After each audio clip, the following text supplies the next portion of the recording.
Aujourd'hui, j'aimerais commencer par une question. Avez-vous déjà remarqué à quel point nous sommes parfois prêts à tout pour ne pas ressentir ce que nous ressentons? Nous allons faire une promenade, nous allumons la télévision, nous faisons du rangement, ou encore nous téléphonons à quelqu'un, nous travaillons un peu plus, nous mangeons un morceau de chocolat puis un autre, et encore un autre, et en vrai, parfois même toute la tablette. Et ce n'est pas parce que nous avons faim, en vrai, mais simplement parce qu'il y a quelque chose à l'intérieur de nous que nous préférerions ne pas rencontrer, nos émotions. Bonjour et bienvenue dans le podcast des Voix de l'Harmonie, le 3e épisode qui est là pour nous aider à mieux revenir à nous-mêmes dans un monde qui nous disperse. Je suis Patricia Penaud et je suis heureuse de vous retrouver pour ce nouveau rendez-vous. Installez-vous confortablement et respirez profondément. Après plus de 25 années d'accompagnement, mais aussi bien avant cela, quand j'étais infirmière, j'ai observé quelque chose qui m'a toujours interpellée. Les êtres humains sont capables de supporter énormément de choses. Ils traversent des épreuves, des séparations, des deuils, des peurs, même des changements de vie. Et pourtant, ce qui les fait souvent le plus souffrir n'est pas toujours l'événement en lui-même. C'est la lutte intérieure qu'ils mènent contre ce qu'ils ressentent. Comme si une partie d'eux disait « Je ne devrais pas ressentir cela. Je devrais être plus fort. Je devrais déjà avoir tourné la page. Ou encore, je devrais aller mieux. » J'ai entendu ces phrases des centaines de fois, peut-être même des milliers de fois. Et je crois que nous sommes nombreux et nombreuses à avoir appris très tôt qu'il était plus facile d'être raisonnable que d'être vulnérable. Plus facile d'expliquer une émotion que de la ressentir. Plus facile à continuer d'avancer que de s'arrêter quelques instants pour écouter, observer ce qui se passe à l'intérieur de soi. Pourtant, les émotions ont une particularité assez étonnante, celle de ne pas disparaître.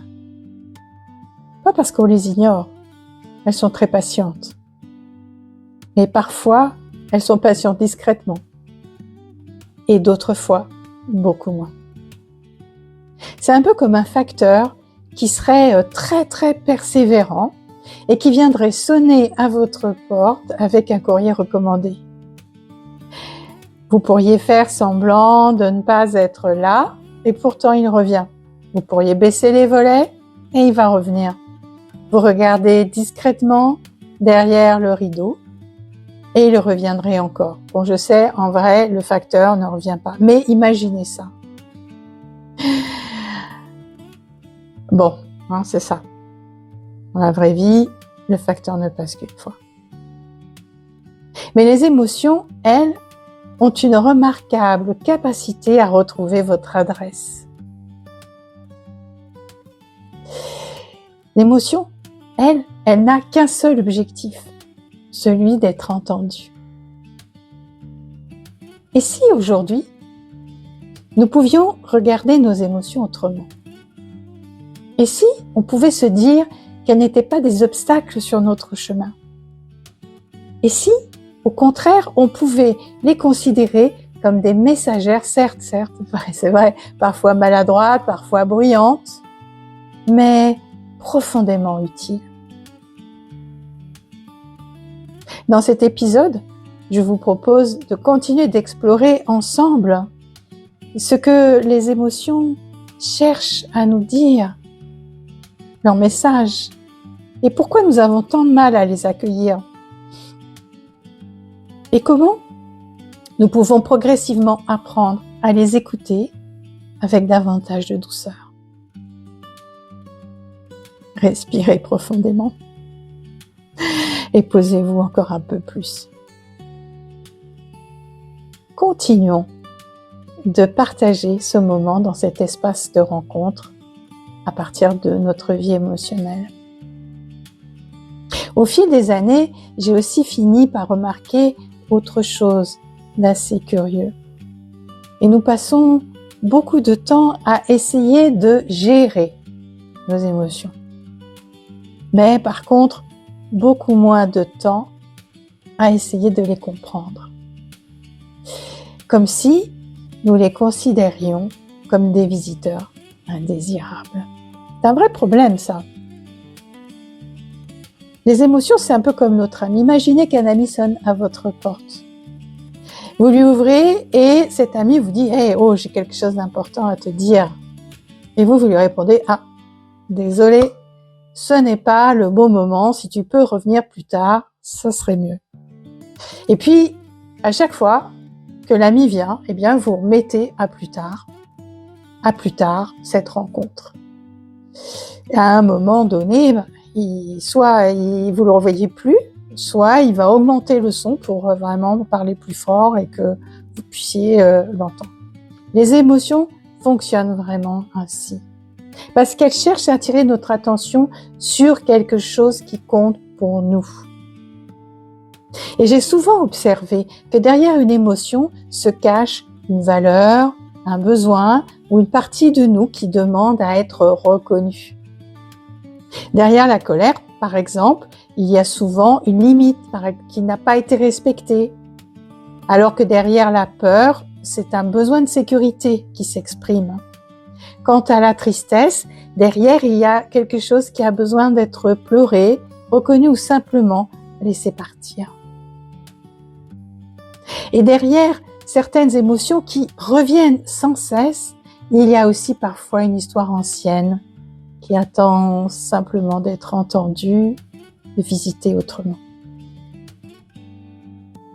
Ce que je trouve fascinant dans le domaine émotionnel, c'est que nous sommes souvent très bienveillants avec les émotions des autres. Vous avez constaté ça?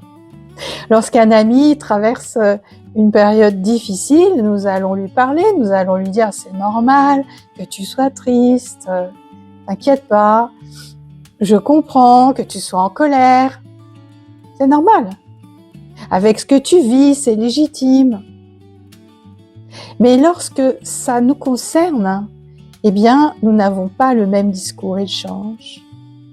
Il devient « je devrais être plus forte ». Je ne devrais pas réagir comme ça. Ou encore, je devrais déjà avoir dépassé ça. Avec un niveau d'exigence, comme si nous exigions de nous-mêmes ce que nous n'exigerions jamais d'une personne que nous aimons. Alors, peut-être que la première étape dans l'approche émotionnelle consiste simplement à changer de regard en ne considérant pas l'émotion comme un problème à gérer ou à résoudre, mais plutôt comme une information à accueillir. Ça ne veut pas dire que vous allez lui donner tous les pouvoirs. C'est accueillir sa colère, ça ne veut pas dire que vous allez devoir crier sur tout le monde. Accueillir sa peur, ça veut surtout pas dire que vous avez à renoncer à vos projets. Ou accueillir la tristesse, ça ne veut pas dire qu'il faut s'y installer définitivement. Mais ça veut dire simplement que vous reconnaissez la présence de cette émotion. Et que intérieurement, c'est une manière de dire « je vois que tu es là, je te vois ». Ça vous rappelle quelque chose? Je vais prendre quelques instants pour t'écouter. Et là, déjà, souvent, c'est déjà beaucoup. Et parfois même, c'est tout ce dont l'émotion avait besoin. Le simple fait de la reconnaître l'apaise. Alors, la prochaine fois qu'une émotion se présente en vous, au lieu de lui demander de partir, eh bien, essayez de lui poser quelques questions. en vous reliant à cette émotion. Que cherches-tu à me montrer? En plongeant dedans, même si c'est pas grave, de quoi as-tu besoin? Quelle partie de moi essayes-tu de protéger? Et vous n'allez pas chercher des réponses immédiates. C'est pas ça qu'on cherche. L'essentiel, c'est d'ouvrir cet espace de dialogue et d'accueillir les informations. Et ça, vous savez bien, les émotions parlent rarement avec des mots. Elles vont pas vous dire « Ah, je vis ça, je vis ça ». Elles parlent avec des sensations. Elles parlent par des intuitions. Elles parlent par des élans, de l'énergie ou des résistances. Et une chose qui est chouette, c'est que plus on apprend à les écouter, plus on apprend à se connaître et plus le dialogue est facile. Et ça, eh bien, c'est peut-être qu'au fond, un début de la connaissance de soi, dans cette capacité à rester présente à ce qui se vit en nous, même si c'est inconfortable. Parce que c'est vrai que c'est pas toujours évident de rester en confort avec ça. Avant de nous quitter, je vous invite à prendre un instant, juste quelques secondes, là, maintenant, à observer ce qui est présent en vous, maintenant. Est-ce que c'est une émotion? Peut-être une sensation? Ou simplement un peu plus de calme? Et juste, mettez-vous dans l'état d'esprit d'accueillir ça, sans chercher à le changer, comme on accueille un visiteur que l'on accepte enfin de recevoir. Et j'aimerais aussi vous poser une question. Si vos émotions pouvaient vous adresser un message aujourd'hui, lequel serait-il? N'hésitez pas à me partager vos réponses dans les commentaires et je prends toujours beaucoup de plaisir à lire vos réflexions et vos expériences. Merci beaucoup d'avoir partagé ce moment avec moi. Et comme toujours, si cet épisode vous a parlé, n'hésitez pas à le partager autour de vous ou à le transmettre à une personne qui traverse une période émotionnellement difficile et à qui ça pourrait être utile. Je serai heureuse de vous retrouver dans un prochain épisode du podcast Les Voix de l'Harmonie. Et d'ici là, prenez soin de votre monde intérieur avec la même attention que vous porteriez à un jardin précieux. Car les émotions ne sont pas des obstacles sur votre chemin.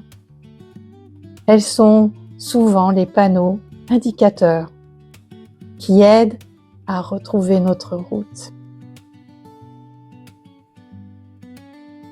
Et comme j'aime vous le rappeler à la fin de chacun des épisodes, prenez soin de vous comme on entretient une flamme, avec douceur et avec bienveillance envers tout ce qui vit en vous. À très vite sur le podcast Les Voix de l'Harmonie.